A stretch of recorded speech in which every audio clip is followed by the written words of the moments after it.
tema malam hari ini yaitu berkenaan dengan pemaknaan minal aizin wal waizin,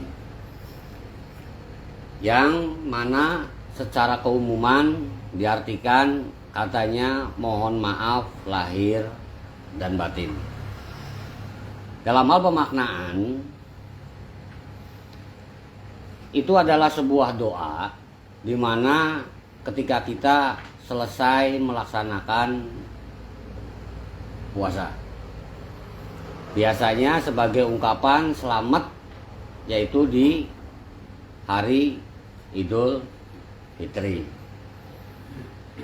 Pemaknaan tentang hal tersebut sebenarnya banyak riwayat yang mengatakan, ya, kayak semodelnya riwayat juga mengatakan, yaitu tentang hal mengucapkan selamat di hari raya Idul Fitri, yaitu taqabbalallahu minna wa minkum siyamana wa siyamakum wa ja'alallahu minal aizin wal waizin.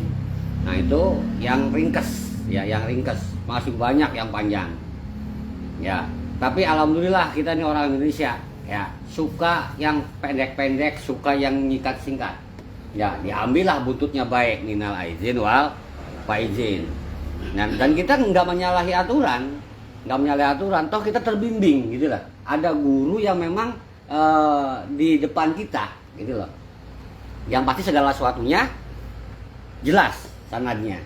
Cuman kita kadang nggak mau mendalami sepenuhnya, padahal sudah diberi yang ringkesnya. Kenapa nggak nyari yang lengkapnya? Tapi dengan yang ringkesnya saja sudah bisa dipahami gitu loh. Yang mana secara arti minal aizin wal faizin berarti bermakna yaitu semoga Allah Subhanahu wa taala senantiasa memasukkan kita menjadi golongan orang-orang yang aizin, yaitu golongan orang-orang yang senantiasa kembali. Dimaknai secara tafsir kembali kemana? Kembali ke fitrah, yang dimaknai dengan Idul Fitri atau Idul Fitri, kembali ke fitrah, ya. Yang mana selanjutnya wal faizin, dan juga semoga senantiasa kita masuk kepada golongan orang-orang yang faizin, yaitu orang-orang yang memperoleh kemenangan atau memperoleh keberuntungan, yang dimaknai dengan faizin dari kata fauzun, ya, atau fauzan. Nah, dalam hal kategori kita senantiasa menjadi, semoga kita kembali kepada fitrah, ya, yang nanti kita akan memperoleh kemenangan. Kita jangan fokus dulu ke kemenangannya dulu, tapi fokusnya dulu adalah ke aidinnya dulu. Aturan mainnya nih, minal aidin wal faizin. Nah, oleh agama ditekankan yaitu kembali ke fitrah, gitu loh. Aturan mainnya harus Idul Fitri, nggak boleh Idul apa-apa, nggak boleh, harus Idul Fitri, ya, atau dimaknai dengan fitrah. Yang maknanya berarti hal pertama fitrah dimaksudkan agar manusia itu lebih mengenal dirinya, fitrahnya sebagai apa, diadakan di ini alam dunia itu untuk apa, sebagai apa, ya, diberikan pasangan, diberhadirkan keturunan, ada orang tua itu agar apa, agar bagaimana. Dan tentunya si manusia nggak bakal bisa ngapa-ngapain kalau tanpa bimbingan, kalau tanpa petunjuk,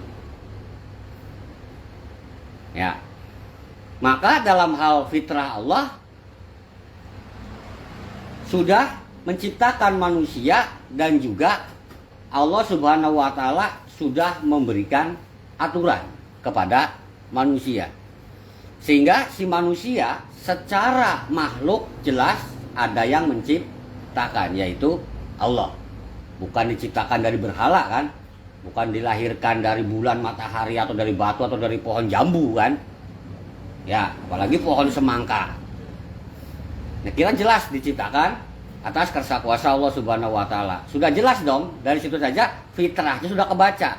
Hakikatnya bahwa kita seharusnya bertuhan Allah.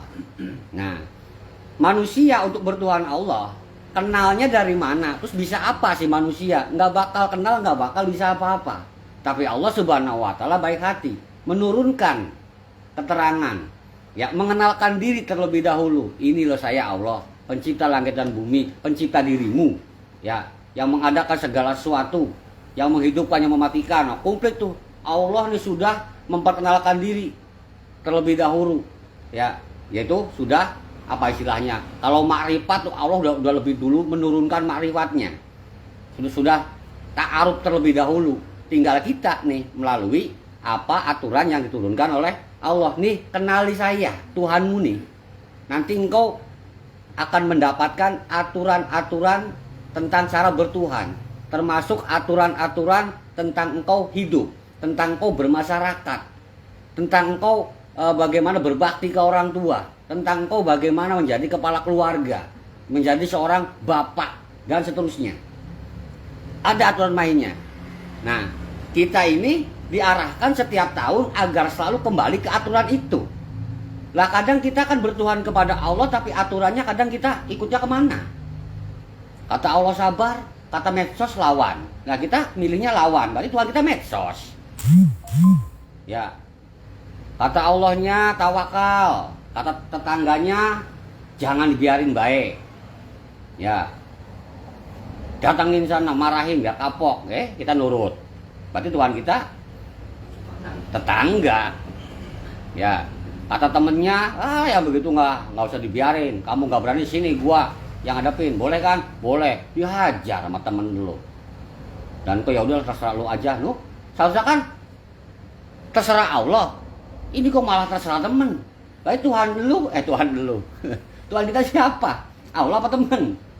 Nah ini sudah menyalahi fitrah ini nih, gitu loh. Nah maka tiap tahun ini harus kembali ke fitrah. Ya, kalau kembalinya tanpa ke fitrah, tidak ke fitrah, nantinya ya bentuknya Anda akan masuk kepada golongan generasi kedua manusia, gitu loh. Siapa? Setelahnya Adam, Nuh, maka ada di situ Ad. Ya, ada kaum Ad. Ad dengan id itu satu akar kata. Ain, alif, alifnya kan ilat. Ilat ini berarti bisa alif, bisa wawu, bisa iya. Bisa ad, id, ud. Nah, makanya diarahkan idnya harus ke fitri. Nah, mereka kaum Ad, nih, kaum Ad itu kaum yang bengis. Mereka ini kaum yang senantiasa kembali. Kembali kemana? Kembali melaksanakan kemungkaran yang pernah dulu oleh kakek moyangnya dilaksanakan. Dan itu sudah jelas-jelas dihancurkan oleh Allah. Kaum Nuh itu kan dimusnahkan oleh banjir. Gara-gara menyembah berhala. Nah kemudian terselamatkanlah orang yang beriman tuh. Melalui bahtera. Berkembang biaklah nih keturunan Nabi Nuh. Ya, ada yang mereka mengatakan 3 katanya. Siapa aja tuh? Sam, terus Am, apalagi tuh? Yafet apa? Ya, begitulah. Yang mana kemudian berkembang masing-masingnya. Nah, sampailah kepada keturunan Sam. Tuh. Di mana keturunan Sam ini bin Nuh kan ya. Nanti punya anak Aram, nanti juga punya anak Us. Nah, nanti punya anak yaitu Ad. Jadi Ad bin Us, atau dimaknai juga sebagai Aus katanya. Nah, nanti dimaknai sebagai bin Aram, ada juga yang mengatakan bin Iram katanya. Nah, barulah bin Sam bin Nuh. Nah, si Ad ini kaum ya, Bani Ad, aslinya Ad, memang nama orang ini nih. Yang diharapkan seharusnya dia kembali kepada kebaikan. Ya, senantiasa memperbaiki, tapi justru malah mengulang sejarah nenek moyangnya. Sudah tahu akibat buruk menyembah berhala, itu diajar, tapi biasa-biasa aja. Maka dari kalangan keluarganya, dari kalangan masing keluarganya, dihadirkanlah Nabi Hud untuk memberikan peringatan, untuk mengislamkan kembali, untuk mentaslimkan kembali mereka, untuk mereka agar kembali ke jalan yang benar. Tapi apalah daya, ya kan? Mereka kaum Ad itu kuat, berperawakan tinggi, berpengetahuan luhur, termasuk juga adalah ilmu arsiteknya luar biasa dan kekuatan prajuritnya luar biasa.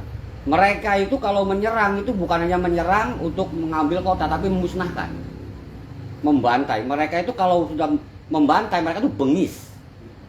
Ya, kebengisan itu karena apa? Karena mereka selalu mengulang-ulang. Jadi yang semula itu hanya hanya misalkan membunuh, nggak puas, potongin kepalanya, biar negeri lain biar takut, gitu loh.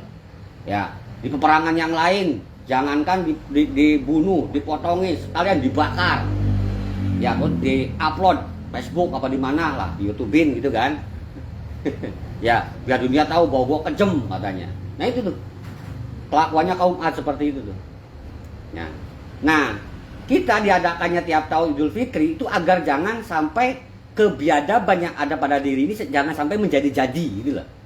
Kalaupun ada kemaksiatan, jangan sampai kemaksiatan menjadi-jadi. Kalau ada ketuaan, jangan sampai makin tua makin menjadi-jadi. Ya, apalagi jadi-jadian. Ya.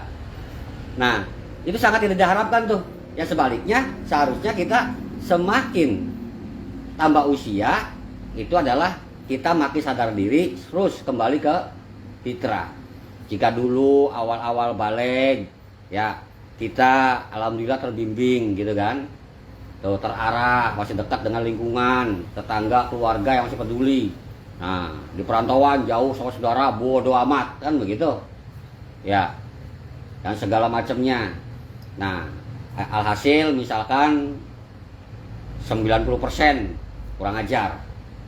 Oke, nggak masalah, ya kan, sadar dirilah. Tiap tahun Idul Fitri kurang 10%, ya kan. Tiap tahun lagi kurang 10%. Akhirnya kan lama kelamaan kan maksiatnya hilang tuh. Ya kan, kita makin kembali ke fitrah, sadar diri tuh. Nah, itu yang diharapkan sebenarnya. Ya. Nanti kalau kita sudah bisa kembali ke fitrah, sadar diri siapa diri kita, bahwa kita adalah makhluk yang punya Tuhan, Tuhan kita adalah punya aturan tersebut adalah yang harus kita sembah, yang harus kita berkorban, yang harus kita mengabdikan diri lahir batin di dalamnya, itu namanya ilah. Ya, segala perintahnya kita turuti, segala larangannya kita jauhi. Nah, itu adalah ilah, Tuhan yang disebut ilah, yang diartikan sesembahan. Anda mau menyembahnya ke apa? Ya, Anda mau bertuhan ke duit, silahkan. Ya, mau bertuhan ke berhala silahkan, mau bertuhan ke matahari silahkan, mau ke ATM silahkan, ya, mau ke kerjaan silahkan, nggak masalah. Ya, tapi itu semua adalah kepunyaan Allah. Kenapa nggak ke Allah saja? Ya, justru dengan kita bertuhan kepada Allah, Allah punya semuanya. Ketimbang kau hanya bertuhan kepada kekayaan, nggak punya kesehatan gitu loh. Tapi Allah punya Tuhan, punya kekayaan, punya kesehatan, punya keamanan lagi. Jadi engkau nggak perlu repot untuk bertuhan, cukup Allah saja punya semuanya. Maksudnya la ilaha illallah, tiada Tuhan di mana engkau menyembahkan diri di dalamnya kecuali ke Allah saja. Paham ya? Nah, setelahnya kita sadar diri tentang hal fitrah diri, ya, sebagai makhluk yang bertuhan, sebagai makhluk yang ada pengaturnya, ada pemeliharanya. Jangan sampai kita tidak mau diatur, tidak mau dipelihara. Jangan sampai tidak mau diurus. Emang lu bisa apa? Kan begitu. Kata Allahnya, oksigen, ambil, tarik nafas, buang lagi. Aturan kan? Coba engkau ambil, tarik nafas, tahan, mencret. Ya, karena engkau mengatur diri sendiri. saya mah nggak mau menghirup lah, mau menghembuskan saja. Ya sampai hembusan terakhir mati juga. Menghembuskan napas terakhir katanya. Ya, udah aturannya jelas Allah itu ya. Nah, setelah kita bisa Idul Fitri, setelah kita bisa menanggalkan yaitu apa yang namanya ad, ya, keadan, ya ad itu ada dua kategori nih, ya kaum ad nih, ad awal dengan ad kedua atau ad sani. Nah, ad awal ini Nabi Hud yang diutus. Nah, ad yang kedua, generasi kedua yang mereka terlanjur merantau ke negeri lain, gitu tuh. Ya, yang mana nggak tahu ini diajab nih, si pertama yang negeri ini diajab kaum Ad itu Yaman. Ya, daerah Hadramaut. Ya. Oh, ngajinya hebat-hebat, keren-keren, gede-gede. Ya begitulah. Ya. Baca tafsir Ibnu Katsir yang lebih asik. Ya, sebab berdasarkan hadis semua nantinya. Nah, generasi kedua Ad. Nah, dia mengetahui kabar bahwa negerinya hancur, dia kembali di situ. Tapi nggak menetap di situ karena dianggapnya wah sial. Tapi di sekitaran, gitu loh, di sekitaran. Nah, nanti Ad kedua Ad Sani ini yang disebut dengan kaum Samud nantinya, atau Bani Samud. Ya sama, pasti keturunannya si Aram, keturunannya si Aus, ya keturunannya Sam, keturunannya Nuh. Cuman ya itu yang errornya, yang oleng. Nah, kaum Samud dan seterusnya. Nah, Samud kan berarti kan dipimpin oleh apa? Diturunkannya Nabi apa? Soleh Samud nih. Yaman juga. Ya alhamdulillah ada Nabi turun ke sana gitu tuh. Daripada di Indonesia nggak ada. Ya, Nabi untuk menyadarkan Indonesia nggak kebagian Nabi. Berarti Indonesia emang nggak perlu sadarkan, emang udah sadar. Iya kan? Iya. Indonesia pertama kali juga sudah ada undang-undang Tritangtu Sunda Buana. Ya, itu prasejarah. Ya, udah punya agama Abraham, satu keyakinan Tuhan. Ya, jadi nggak perlu Nabi, memang udah bertuhan satu dari awal. Ya udah punya aturan. Nabi Muhammad turun di Arab, ya udah, yang Arab belum punya undang-undang, belum punya aturan. Indonesia sudah punya kitab. Ya, Majapahit, Singosari, apa yang namanya Pajajaran, sudah ada undang-undang negara. Arab masih jahiliyah. Makanya Nabi turun di sana. Negara-negara lain, Eropa, Amerika, Afrika sudah punya aturan semua. Sudah punya kerajaan semua. Ethiopia, ya kan? Iya, Raja Abraham mana? Afrika itu. Sudah punya kerajaan besar. Sudah punya undang-undang. Maka Nabi gak turun di sana. Arab masih jahiliyah, aturannya masih mau sendiri. Ya, dihadirkanlah Nabi Muhammad. Dibentuklah undang-undang di sana. Yang mana setelahnya kita bisa menanggalkan plus juga meninggalkan ya sifat Ad, kembali semaunya sendiri gitu tuh. Dari kejam ke bengis, dari bengis ke tega ke tegel apa. Ya. Kita semuanya kembali ke fitrah. Ya. Barulah wal faizin.